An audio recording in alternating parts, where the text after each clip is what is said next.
Lalu diberitahukanlah kepada Yoab, Ketahuilah, raja menangis dan berkabung karena Absalom.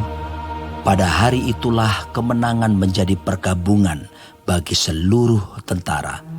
Sebab pada hari itu, tentara itu mendengar orang berkata, Raja bersusah hati karena anaknya. sebab itu tentara itu masuk kota dengan diam-diam pada hari itu. Seperti tentara yang kena malu kembali dengan diam-diam karena melarikan diri dari pertempuran. Raja menyelubungi mukanya dan dengan suara nyaring merataplah raja. Anakku, Absalom, Absalom, anakku, anakku. Lalu masuklah Yoab menghadap raja di kediamannya serta berkata, Pada hari ini, engkau mempermalukan semua hambamu yang telah menyelamatkan nyawamu pada hari ini. Dan nyawa anak-anakmu laki-laki dan perempuan. Dan nyawa istri-istrimu. Dan nyawa gundik-gundikmu. Dengan mencintai orang-orang yang benci kepadamu. Dan dengan membenci orang-orang yang cinta kepadamu. Karena pada hari ini, engkau menunjukkan bahwa panglima-panglima dan anak buah tidak berarti apa-apa bagimu. Bahkan aku mengerti pada hari ini bahwa seandainya Absalom masih hidup dan kami semua mati pada hari ini, maka hal itu kau pandang baik. Oleh sebab itu, bangunlah, pergilah keluar, dan berbicaralah menenangkan hati orang-orangmu. Sebab aku bersumpah demi Tuhan, apabila engkau tidak keluar, maka seorang pun tidak akan ada yang tinggal bersama-sama dengan engkau pada malam ini. Dan hal ini berarti celaka bagimu, melebihi segala celaka yang telah kau alami sejak kecilmu sampai sekarang. Lalu bangunlah raja dan duduk di pintu gerbang. Maka diberitahukanlah kepada seluruh rakyat demikian. Ketahuilah, raja duduk di pintu gerbang. Kemudian datanglah seluruh rakyat itu menghadap raja. Adapun orang Israel sudah melarikan diri masing-masing ke kemahnya. Seluruh rakyat dari semua suku Israel berbantah-bantah, katanya, Raja telah melepaskan kita dari tangan musuh kita. Dialah yang telah menyelamatkan kita dari tangan orang Filistin. Dan sekarang ia sudah melarikan diri dari dalam negeri karena Absalom. Tetapi Absalom yang telah kita urapi untuk memerintah kita sudah mati dalam pertempuran. Maka sekarang, mengapa kamu berdiam diri dengan tidak membawa raja kembali? Raja Daud telah menyuruh orang kepada Zadok dan Abiatar, imam-imam itu, dengan pesan, Berbicaralah kepada para tua-tua Yehuda. Demikian, mengapa kamu menjadi yang terakhir untuk membawa raja kembali ke istananya? sebab perkataan seluruh Israel telah sampai kepada raja. Kamulah saudara-saudaraku, kamulah darah dagingku. Mengapa kamu menjadi yang terakhir untuk membawa raja kembali? Dan kepada Amasa haruslah kamu katakan, bukankah engkau darah dagingku? Beginilah kiranya Allah menghukum aku, bahkan lebih lagi daripada itu, jika engkau tidak tetap menjadi panglimaku menggantikan Yoab. Demikianlah dibelokkannya hati semua orang Yehuda secara serentak, sehingga mereka menyuruh menyampaikan kepada raja pesan ini. Kembalilah, tuanku, dan semua anak buahmu. Lalu berangkatlah raja pulang, dan sampailah ia ke tepi sungai Yordan. Sementara itu orang Yehuda telah sampai ke Gilgal untuk menyongsong raja dan untuk membawa raja menyeberang sungai Yordan. Juga Simei bin Gera, orang Benyamin yang dari Bahurim itu, cepat-cepat datang bersama-sama dengan orang-orang Yehuda untuk menyongsong Raja Daud. Juga ada 1.000 orang dari daerah Benyamin bersama-sama dengan dia. Dan Ziba, hamba keluarga Saul, dan ke-15 anaknya laki-laki dan ke-20 hambanya bersama-sama dengan dia datang tergesa-gesa ke sungai Yordan mendahului raja. Lalu menyeberang dari tempat penyeberangan untuk menyeberangkan keluarga raja dan untuk melakukan apa yang dipandangnya baik.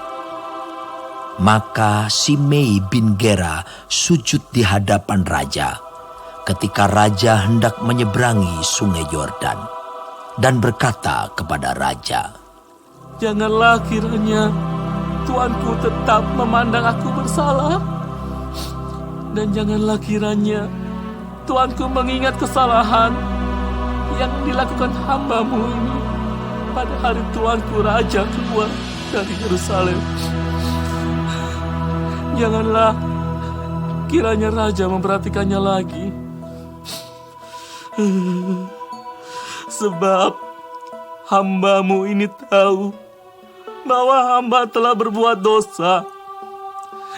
Dan lihatlah, pada hari ini akulah yang pertama-tama datang dari seluruh keturunan Yusuf untuk menyongsong tuanku raja." Lalu berbicaralah Abisai, anak Zeruya, katanya, Bukankah Simei patut dihukum mati karena ia telah mengutuki orang yang diurapi Tuhan? tetapi Daud berkata, Apakah urusanku dengan kamu, hai anak-anak Zeruya, sehingga kamu pada hari ini menjadi lawanku? Masakan pada hari ini seorang dihukum mati di Israel? Sebab bukankah aku tahu bahwa aku pada hari ini adalah raja atas Israel? Kemudian berkatalah raja kepada Simei. Engkau tidak akan mati. Lalu raja bersumpah kepadanya. Juga Mefiboset bin Saul menyongsong raja. Ia tidak membersihkan kakinya dan tidak memelihara janggutnya, dan pakaiannya tidak dicucinya sejak raja pergi sampai hari ia pulang dengan selamat. Ketika ia dari Yerusalem menyongsong raja, bertanyalah raja kepadanya. Mengapa engkau tidak pergi bersama-sama dengan aku, Mefiboset? Jawabnya, Ya tuanku raja, aku ditipu hambaku. Sebab hambamu ini berkata kepadanya, Pelanailah keledai bagiku, supaya aku menungganginya dan pergi bersama-sama dengan raja. Sebab hambamu ini timpang. Ia telah memfitnahkan hambamu ini kepada tuanku raja. Tetapi tuanku raja adalah seperti malaikat Allah. Sebab itu, perbuatlah apa yang tuanku pandang baik. Walaupun seluruh kaum keluargaku tidak lain dari orang-orang yang patut dihukum mati oleh tuanku raja. Tuanku telah mengangkat hambamu ini di antara orang-orang yang menerima rezeki dari istanamu. Apakah aku lagi? Dan untuk apa aku mengadakan tuntutan lagi kepada raja? tetapi raja berkata kepadanya, Apa gunanya engkau berkata-kata lagi tentang halmu? Aku telah memutuskan. Engkau dan Ziba harus berbagi ladang itu. Lalu berkatalah Mefiboset kepada raja, Biarlah ia mengambil semuanya, sebab tuanku raja sudah pulang dengan selamat. Juga Barzilai orang Gilead itu telah datang dari Ragelim dan ikut bersama-sama raja ke sungai Yordan untuk mengantarkannya sampai di sana. Barzilai itu sudah sangat tua, 80 tahun umurnya. Ia menyediakan makanan bagi raja selama ia tinggal di Mahanaim, sebab ia seorang yang sangat kaya. Berkatalah raja kepada Barzilai, Ikutlah aku. Aku akan memelihara engkau di tempatku di Yerusalem. tetapi Barzilai menjawab raja, Berapa tahun lagi kah aku hidup, sehingga aku harus pergi bersama-sama dengan raja ke Yerusalem. Sekarang ini aku telah berumur 80 tahun. Masakan aku masih dapat membedakan antara yang baik dan yang tidak baik?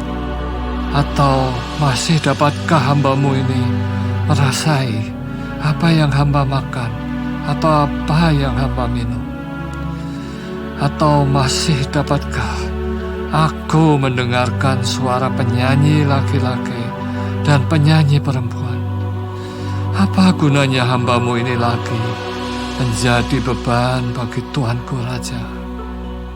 Sepotong jalan saja hamba-Mu ini berjalan ke seberang Sungai Yordan bersama-sama dengan Raja. Mengapa Raja memberikan ganjaran yang sedemikian kepadaku? Biarkanlah hamba-Mu ini pulang, sehingga aku dapat mati di kotaku sendiri, dekat kubur ayahku dan ibuku. Tetapi inilah hamba-Mu Kimham. Ia boleh ikut dengan Tuanku Raja. Perbuatlah kepadanya apa yang Tuanku pandang baik. Lalu berbicaralah Raja. Baiklah, Kimham ikut dengan aku. Aku akan berbuat kepadanya apa yang kau pandang baik. Dan segala yang kau kehendaki daripadaku akan kulakukan untukmu. Kemudian seluruh rakyat menyeberangi Sungai Yordan. Juga Raja menyeberang setelah berpamitan dengan Barzilai dengan ciuman. Lalu orang ini pun pulanglah ke tempat kediamannya. Sesudah itu berjalanlah Raja terus ke Gilgal dan Kimham ikut dengan dia. Seluruh rakyat Yehuda bersama-sama setengah dari rakyat Israel telah mengantarkan Raja.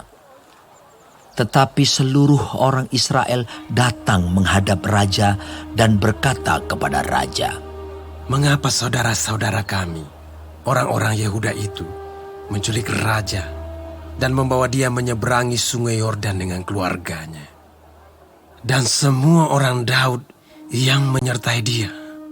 Lalu semua orang Yehuda menjawab orang-orang Israel itu, Oleh karena Raja kerabat kami, mengapa kamu menjadi marah karena hal ini?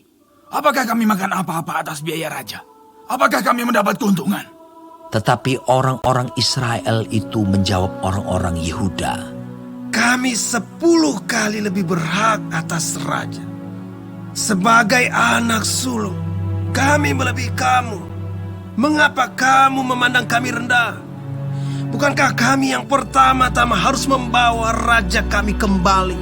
Tetapi perkataan orang-orang Yehuda itu lebih pedas daripada perkataan orang-orang Israel.